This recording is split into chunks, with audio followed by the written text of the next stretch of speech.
right into topic number one, and that's the Bears trade up one spot to land Mitchell Trubisky. Now, everybody's kind of freaking out about this trade because the Bears, just to move from 3 to 2, have given up their third-round pick of 2017, their fourth-round pick of 2017, and then a third-round pick of 2018. Now, I look at it this way.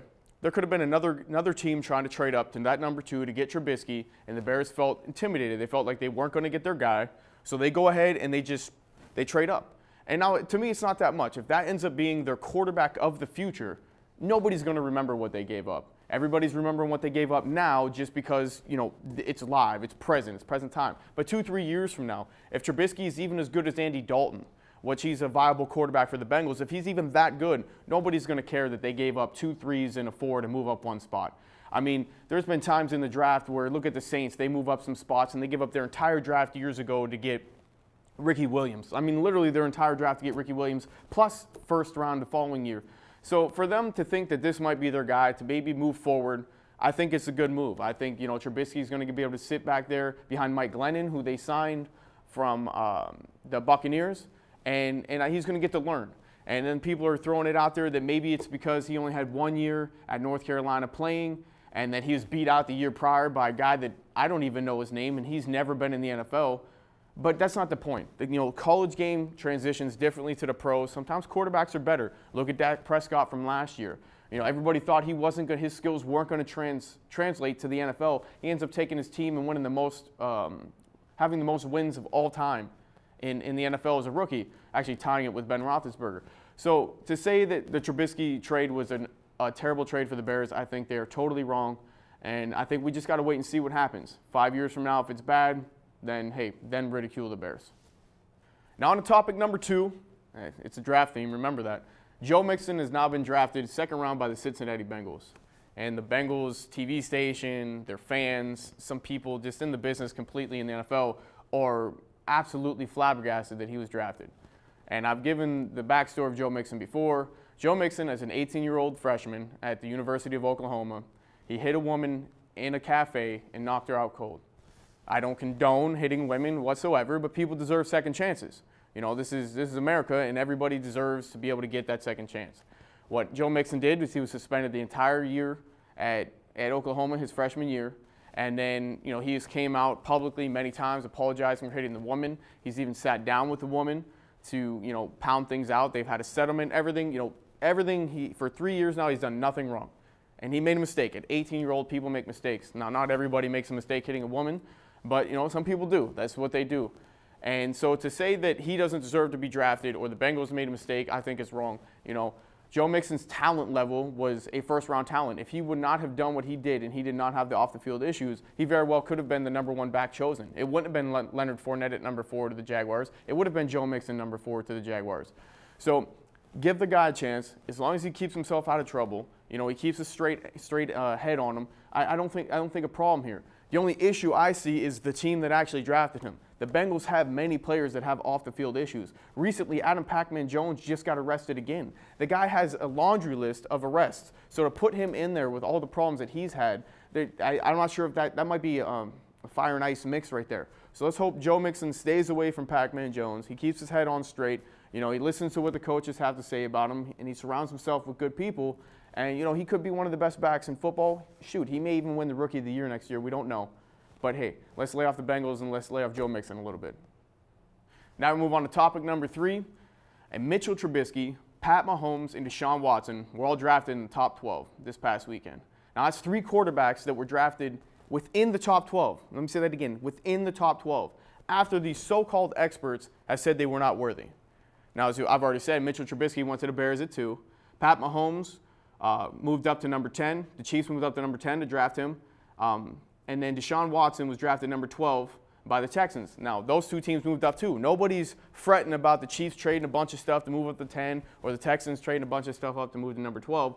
All they're talking about is were these quarterbacks worth it? We don't know. Deshaun Watson's coming off winning the national championship. Pat Mahomes, they say, is a project because he has a cannon of an arm. They're calling him the next Brett Favre. But I think they landed perfect situations. It's a quarterback-driven league. So if you believe that this guy is going to be your quarterback in the future, then trade the house for him.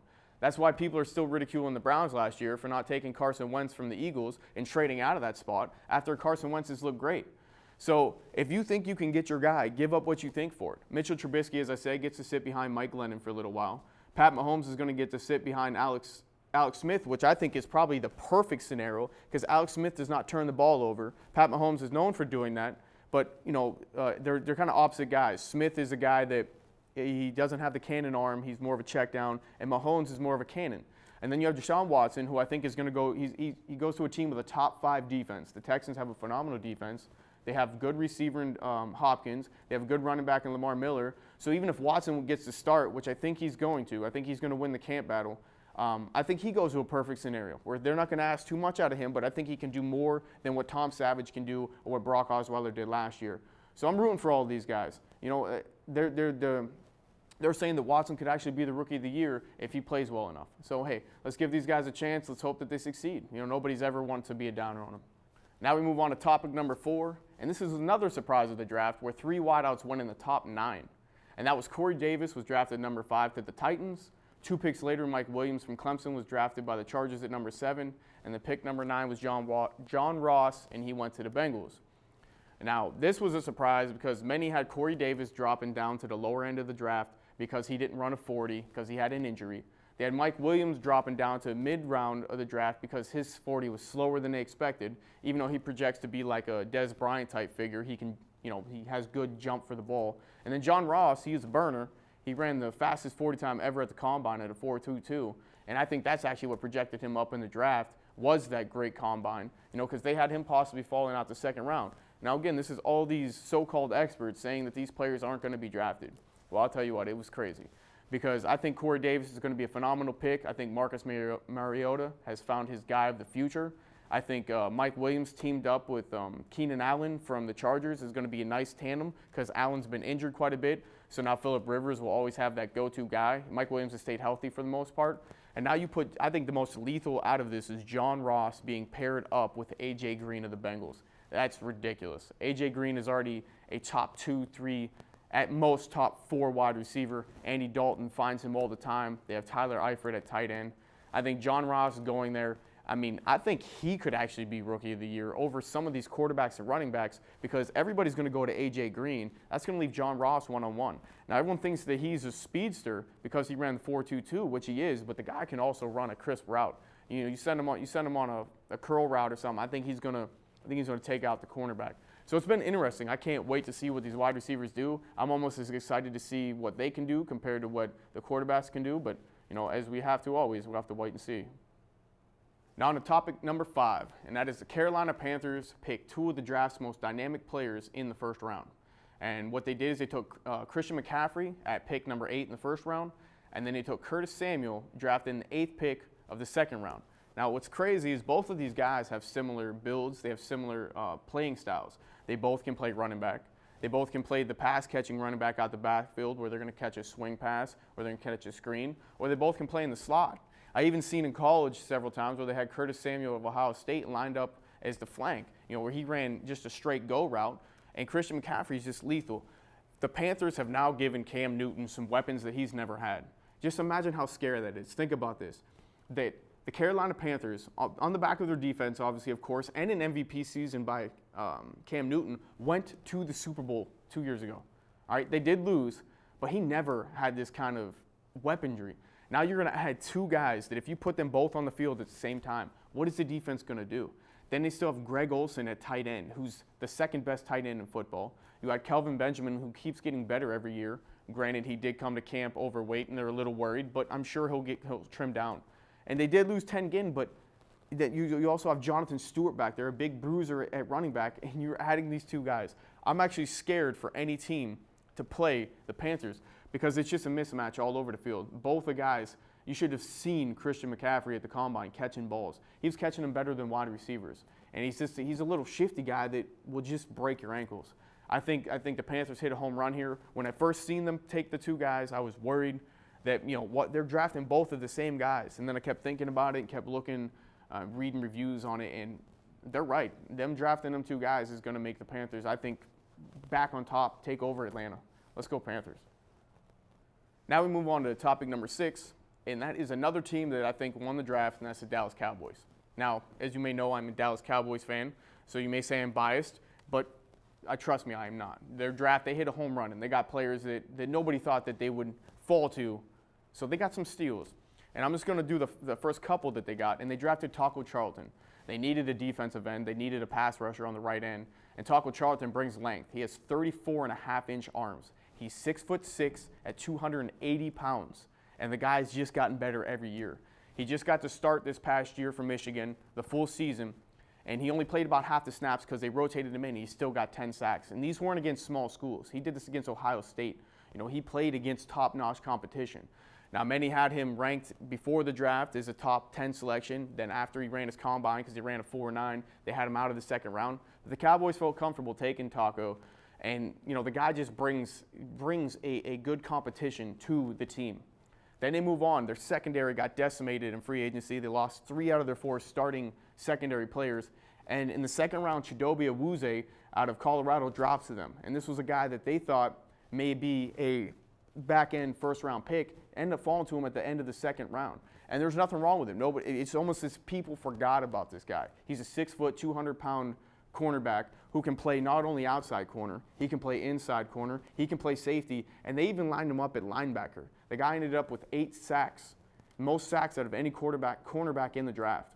And then the biggest steal of them all was Jordan Lewis out of Michigan. He's a little guy, about 5'9", 180 pounds, but they called him the best slot receiver in the draft. The guy would have probably been drafted up in the echelon of the second round, but he had some off-the-field issues. The Cowboys are comfortable that they're going to get rid of, that these issues are going to get dropped. But Lewis was called the best cover corner in the draft. So you take those 3 guys, and they instantly have improved their secondary, improved their pass rush, and that's not counting, you know, the punt returner they drafted, a couple of other corners that they might be able to build on. And the Cowboys hit a home run on this draft, A+ for sure.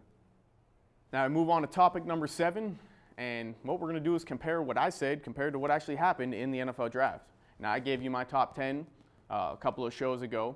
And then, obviously, the top 10 was drafted this past weekend, and I got 4 of them right. Woohoo! With everything that happened in the top 12 of the draft, I'm actually pretty excited to have gotten 4 of them right. And those are Myles Garrett goes to the Cleveland Browns at number 1. Solomon Thomas goes to the 49ers at number 3. Now, I know I said number 2, but I can't project a trade that happened. As I said, the Bears traded with the Niners, and they still got Solomon Thomas at number 3 anyways. I said Leonard Fournette was going to go to the Jags at number 4, and Christian McCaffrey was going to go to the Panthers at 8. Now, those, I think, like I said, with the way that the draft went, I was extremely happy to just get those 4 right. I mean, I think Fournette's going to possibly be Rookie of the Year. He's going to change the Jags' outlook. They add a legit running back piece to their roster that's already full of defensive prospects that made their defense top 10 last year. You know, that now they have that outlook. They can slow the pace of the game down, be able to keep their defense off the field so much. And then Christian McCaffrey, as I said before, gives the Panthers an entirely different look on offense compared to what they normally have, because they had Jonathan Stewart, and before that was D'Angelo Williams. And now they bring this gadget kind of player in there, and they pair him with Samuel, as I mentioned earlier. And then Myles Garrett was just, I can't even take credit for that one. Myles Garrett was an obvious, everybody knew that the Browns were going to take Myles Garrett. There was talk there for a little bit that Trubisky may go there at number 1, but in reality, Myles Garrett was the best player. They're calling him possibly a once-in-a-generation player. And then Solomon Thomas to the Niners, again, that was almost a gimme. You know, he was the second best player on most people's boards, most people's draft grades, with Solomon Thomas going number 2. So it wasn't that I hit a home run here, but I was happy to get 4 out of 10. That's not bad. It's 40% on something that you just can't see happen. I mean, look how many trades happen in the draft. I'm going to stray away from football just a little bit on my hot button topic, and I'm going to talk about LeVar Ball and his shoe brand, Big Baller. Big Baller brand. It's almost annoying because this guy is talking up his kids so much, and his kid, Lonzo Ball, has not even been drafted yet. Lonzo had a good college career. You know, he played for UCLA. I think they made it to the Elite 8, which is great, fantastic. And he has 2 other brothers, LaMelo Ball and Lorenzo Ball, but they're younger. They're supposedly, LeVar has said, the father has said that them 2 are going to go to UCLA as well. But all the shoe companies turned them down. Nike, Reebok, Under Armour have all turned them down because LeVar Ball wants a $1 billion contract for his kid's shoes. So what did he do? He must have came out, got some money together, and made his own shoe. And they just debuted yesterday. You want to know how much the shoe cost? $495. This is for a basketball shoe. The most expensive Jordan that I could find when it came out was $325. And that's for Jordan. That's a brand Jordan. So this guy has audacity for a son who has not succeeded in the NBA yet, has not even went number 1 overall yet. He has nothing to show. He comes out just because, I don't know if it's an ego or what he's done. I've watched some interviews, and this guy is just slightly off his rocker, comes out and makes a shoe for his kid who's still in college and charges $500. There's a sandal that they're going to come out with.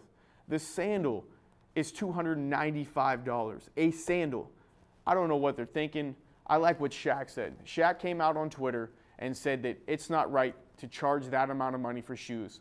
Shaq, you know what Shaq does? Charges $14 for his brand of shoes so kids can have shoes at Walmart. That's what he's done. He has made shoes affordable so children can have shoes, because some people aren't wealthy. Some people don't have the money to go out and get their kids shoes. So what's Shaq do? Make an affordable, decent shoe so the kids can get it. So I don't know. I think LeVar Ball is just nuts. Thank you for watching On the Sideline. This is Brian Lossy. I'm signing off.